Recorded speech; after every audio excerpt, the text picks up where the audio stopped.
and the hammer.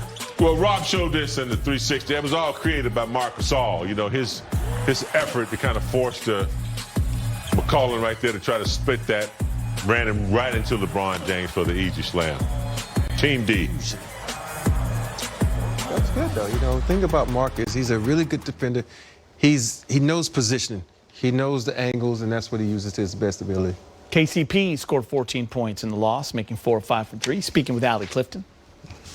You know, coming into tonight, obviously back into the back-to-back, you guys got off to a great start in the first, opened up the third on a nice run. How would you describe kind of what made the difference down the stretch, what Portland was able to do to close this one out?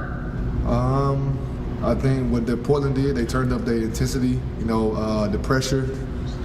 They forced turnovers for us. And, you know, they made shots on the other end.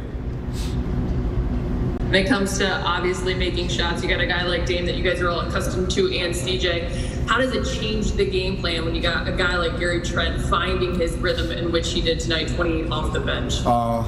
It changes a lot. You know, our game plan was coming in for CJ and Dame, knowing they was gonna get all the shots up. But you know, Gary Trent came in and he was on tonight. You know, I don't even think he missed a three. But you know, things like that, we got to stop. You know, we can't let a third guy, you know, at least get over 25, 30, knowing that Dame and CJ is gonna do that as well. Last one for me, Kentavious. Obviously, you guys as a team take a lot of pride on the defensive end of the floor.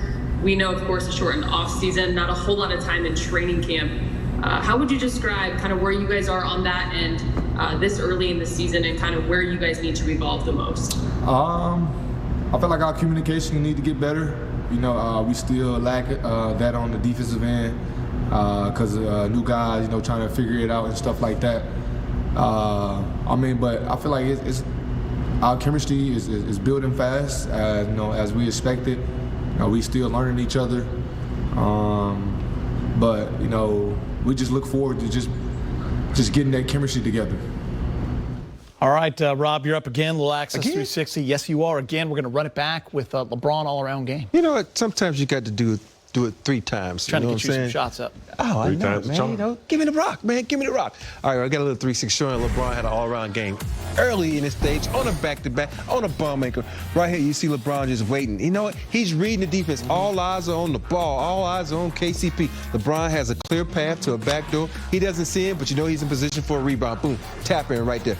Offensive rebound and 2 points. Here we go. Off to the races right here from Portland. But you know what? LeBron said, I'm going to get back. You know, I'm going to track you. Do you know who I am? I'm going to get up there and block this shot because that's what I do. That's who I am. Should have been Defensive Player of the Year, not you, Mark. Here we go right here. Now he's set the pick and roll. Now he's in the corner, right? You know, same thing. You're going to turn your head on me. AD, give me the rock. I got a back door, I got a lane right here. Nobody's going to jump with me because they know they get dunked on. Right there, LeBron with an easy 2. Here we're off to the races again. LeBron's tracking in that trail position. You know what? I see you, AD. I'm going to get you back right here with an over-the-top pass for a little soft dunk by AD. LeBron does a little bit of everything. Right here, we're going to show you coming down with the rock, seeing everything. You know what? He's going to penetrate. You know what? I'm still the bully and the big bad man on the block. He goes up and over. Cantor for an easy 2 right there, and then looks at the bench. He should have flexed on him, but he didn't. So sometimes you got to do it. Access 360 to show you what the king can do. He does it all. He's been doing it, you know, his whole career. You know, I wonder if he and AD decided to play tonight because they wanted to send a message to Portland. It didn't happen. But, you know, he's a guy that, you know, he's a professional. Didn't have to play tonight. Probably could have taken a load management game after spraining his ankle again. Comes out, leads the team. Yeah. It's what he does. He leads by example. True leader.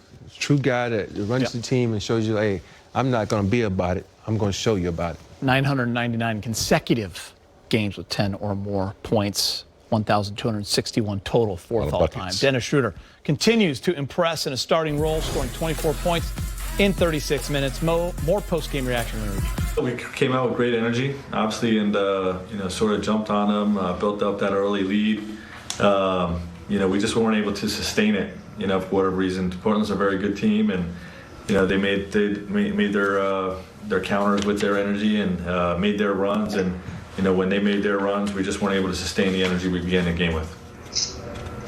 Frank, AD got some post-ups in the second half. Seemed like he got going a little bit. I just wondered what you thought of his game overall in that first half, especially. Yeah, I just think we didn't do a good enough job making sure he was involved in the offense in the first half. And we just got to do a bit better job of that. But certainly a little bit better in the second half.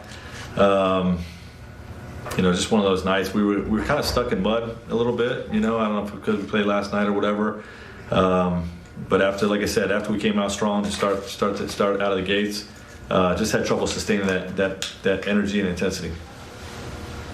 Just any early thoughts on closing lineups? I know it's something that fluctuated from game to game last season, but anything on tonight in that group that you saw for most of the fourth quarter? Yeah, well, we're a new team, so we're going to continue to look at different things. We can play with Mark or Trez finishing. We have the ability to slide AD over the 5. I hadn't had Keith in the game because we wanted to have a ball handler in there with Bron during that stretch where Keith normally plays. So he would have been cold to put him in late. And I like the lineup that we had out there, but we just weren't able to get the job done. Dave? Frank, staying on AD, you mentioned that it was kind of on the team to get him better looks. Was there anything on him that he could have done to put himself in a better position, come to the ball more often? Was it just on the team, or was there anything that he could have done as well? Yeah, I think it really starts with the group. And we just weren't moving the ball that well. I got to make sure that I get him the ball in opportunities where he can be aggressive. Because when we do that, we know he's aggressive and carries a big load for us. So it's really on the group. Bill? Hey, Frank. Obviously, Portland has really dynamic guards, so maybe this is more noticeable given the matchup. But just what did you feel like you missed with Alex not out there tonight? We miss Alex. Alex has great energy. He's one of our most vocal guys, even when he's not in the game. Just talking out coverages, and he's like an assistant coach over there. And helping guys through defending actions, and he's a big part of what we do, obviously. So we certainly missed his energy tonight. We'll take 3 more questions. Kyle. Yeah, Frank.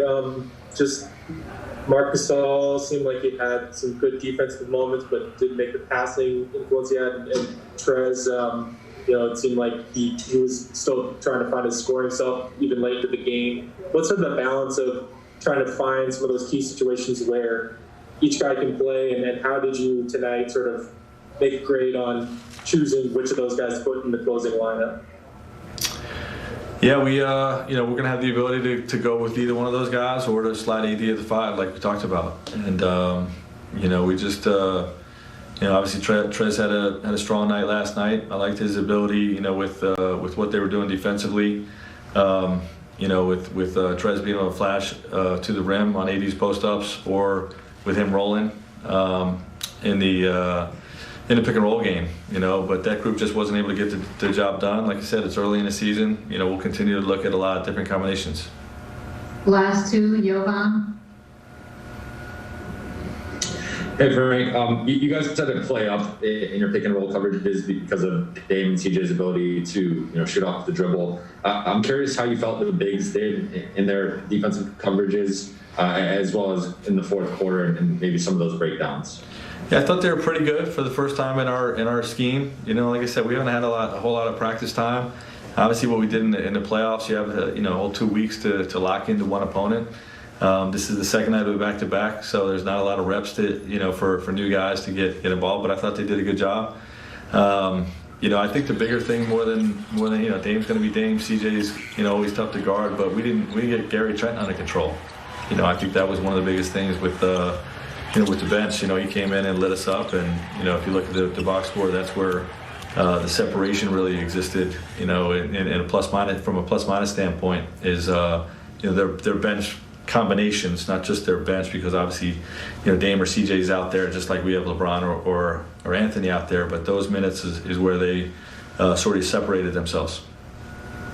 Last question, Dan. Frank, you talked a little bit about rim protection last night. Obviously, it's not going to be the same as it was a year ago when you lose guys like JaVale and Dwight. I think you led the league in blocks last year. Can you do that other ways? Is it with, Trez as a charge taker? Are there kind of different ways to protect the rim and